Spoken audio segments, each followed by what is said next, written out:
ముఖ్యమంత్రిగా బాధ్యతలు తీసుకున్న శ్రీ నాదెండ్ల మనోహర్ గారు పేదలకు నిత్యావసరాలు పంపిణీ చేసే వ్యవస్థ, ఎంతో కీలకమైన వ్యవస్థను మంత్రి మనోహర్ గారు ఎంతో గొప్పగా నిర్వహిస్తున్నారు.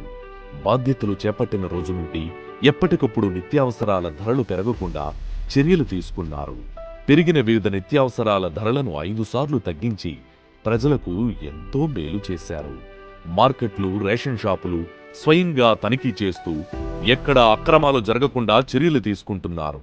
పేదలకు చెందాల్సిన రేషన్ బియ్యం అమ్ముకుని గత ప్రభుత్వం కొన్ని వేల కోట్లు అక్రమంగా దోచుకుంది. మంత్రిగా బాధ్యతలు స్వీకరించిన రోజు నుండి పేదలకు చెందాల్సిన బియ్యం అక్రమ తరలింపుపై శ్రీ నాదెండ్ల మనోహర్ గారు ఉక్కుపాదం మోపారు. బియ్యం గోదాములు ఆకస్మిక తనిఖీ నిర్వహించి ఎన్నో వేల టన్నుల రేషన్ బియ్యాన్ని స్వాధీనం చేసుకున్నారు.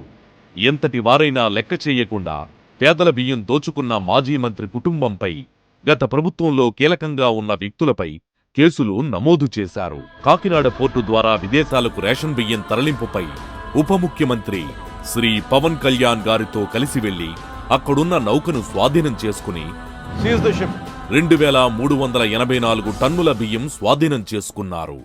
అలాగే రాష్ట్రంలో ఉన్న వివిధ పోర్టులు సందర్శించి అక్కడ నిఘా పెంచి పేదల బియ్యం అక్రమ తరలింపు కాకుండా చర్యలు తీసుకున్నారు. పేదల బియ్యం దోచుకునే వారిపై కఠిన చర్యలు తీసుకోవాలని గౌరవ ముఖ్యమంత్రి నారా చంద్రబాబు గారితో ఉప ముఖ్యమంత్రి శ్రీ పవన్ కళ్యాణ్ గారితో చర్చించి పేదల బియ్యం దోపిడీ చేసే వారిపై పీడీ చట్టం కింద కేసు నమోదు చేయాలని కీలక నిర్ణయం తీసుకున్నారు. కాకినాడ పోర్టు ద్వారా గత వైసీపీ ప్రభుత్వంలో జరిగిన పేదల బియ్యం దోపిడీపై సిఐడి ద్వారా విచారణకు ఆదేశించారు. ఓవైపు పేదలకు సరసమైన ధరలకు నిత్యావసరాల ధరలు అందిస్తూ పేదలకు చెందాల్సిన రేషన్ బియ్యం అక్రమ తరలింపు కాకుండా చర్యలు తీసుకున్నారు. అలాగే విజయవాడ వరదల సమయంలో అక్కడి స్థానికులకు ఎంతో అండగా నిలిచారు. ఆ సమయంలో నిత్యావసర వస్తువులను ప్రజల ఇంటి వద్దకు చేర్చి వారి కొరకు ఎంతో శ్రమించారు. గత వైసీపీ ప్రభుత్వం రైతుల వద్ద కొన్న ధాన్యానికి 1600 కోట్లు బకాయి పెట్టింది. అధికారం చేపట్టిన వెంటనే ఈ 1600 కోట్ల బకాయిలను చెల్లించి రైతులను ఆర్థికంగా ఆదుకున్నారు. అలాగే గతంలో ఎన్నడూ లేని విధంగా రైతుల నుండి సకాలంలో ధాన్యం సేకరించిన 24 గంటల్లోనే రైతుల ఖాతాల్లో డబ్బు జమ చేసి రైతులకు ఎంతో మేలు చేశారు. మీరు కొనుగోలు చేసిన 24 గంటల్లోనే మీ ఖాతాలో పడిపోతాయి. అకౌంట్లో పడ్డాయా డబ్బులు? 2024-25 ఖరీఫ్ సీజన్లో 31 లక్షల మెట్రిక్ టన్నుల ధాన్యం సేకరించి రైతులకు 7,300 కోట్లు చెల్లించారు. 5 లక్షల మంది రైతులకు లబ్ధి చేకూర్చారు. ఈ రైతులు మొత్తానికి రేపు 3 డబ్బులు పడకపోతే మీరు మళ్ళీ ఫోన్ చేయండి. ధాన్యం 6 గంటల పడింది మాకు డబ్బులు. రాష్ట్ర ప్రభుత్వం ఎంతో ప్రతిష్టాత్మకంగా చేపట్టిన దీపం పథకం ద్వారా గ్యాస్ సిలిండర్ల పంపిణీని ఎంతో సమర్థవంతంగా నిర్వహించారు. గతేడాది నవంబర్ నెలలో మొదలైన పథకం ద్వారా ఇప్పటి వరకు 95 లక్షల మందికి గ్యాస్ సిలిండర్లు అందించారు. గ్యాస్ సిలిండర్లు సరఫరా చేసిన 24 గంటల్లోనే వారి ఖాతాల్లో డబ్బులు జమ చేశారు.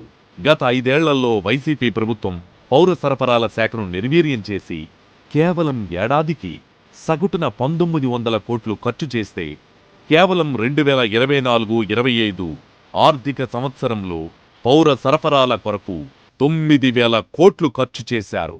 ఈ ఆర్థిక సంవత్సరంలో కూడా 3 గ్యాస్ సిలిండర్లు సరఫరా కొరకు 2600 కోట్లు వెచ్చించారు. పౌర సరఫరాల శాఖకు 3800 కోట్ల బడ్జెట్ కేటాయించారు. పేదలకు నేరుగా లబ్ధి చేకూర్చే పౌర సరఫరాల శాఖను ఎంతో సమర్థంగా నిర్వహిస్తోన్న మంత్రి నాదెండ్ల మనోహర్ గారి పట్ల ప్రజలు ఎంతో హర్షం వ్యక్తం చేస్తున్నారు. పర్యాటక, సాంస్కృతిక, సినిమాటోగ్రఫీ శాఖ మంత్రిగా మన కందుల దుర్గేష్ గారి ప్రస్థానం రాష్ట్రంలో ఉన్న వివిధ పర్యాటక కేంద్రాలను సందర్శించి కీలకమైన రాష్ట్ర పర్యాటక పాలసీని తీర్చిదిద్దారు.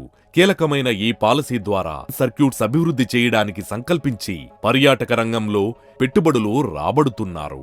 ఇటీవల జరిగిన విశాఖ పర్యాటక సదస్సు ద్వారా పర్యాటక రంగంలో రాష్ట్రానికి 1217 కోట్ల పెట్టుబడులు సాధించారు. 2500 మందికి పైగా ఉపాధి అవకాశాలు కల్పించారు. ఆంధ్ర ఊటీగా పిలువబడే అరకులోయలో అరకు ఉత్సవాన్ని అరకు చలి ఉత్సవ్ పేరిట ఘనంగా నిర్వహించారు. కేంద్రంతో చర్చించి సాస్కీ పథకం ద్వారా అఖండ గోదావరి, గండికోట ప్రాజెక్టులకు 172.34 కోట్ల నిధులు రాబట్టారు. రానున్న 5 ఏళ్లలో రాష్ట్రాన్ని పర్యాటక ఆంధ్రప్రదేశ్గా తీర్చిదిద్దడమే లక్ష్యంగా అహర్నిశలు శ్రమిస్తున్నారు. అలాగే సినిమాటోగ్రఫీ శాఖ ద్వారా రాష్ట్రంలో ఉన్న గొప్ప ప్రదేశాలను ప్రొడ్యూసర్లకు, సినిమా పెద్దలకు తెలియజేస్తూ ఈ ప్రాంతాల్లో ఎక్కువ చిత్రీకరణ జరిగేలా, తద్వారా ఎక్కువ మందికి ఉపాధి కలిగించేలా తగిన చర్యలు తీసుకుంటున్నారు. గత 5 ఏళ్లలో సినిమా ఇండస్ట్రీని గత ప్రభుత్వం ఏ విధంగా ఇబ్బంది పెట్టిందో చూశాం. సినిమా టికెట్ల నుండి మొదలుకుని అన్ని విధాలుగా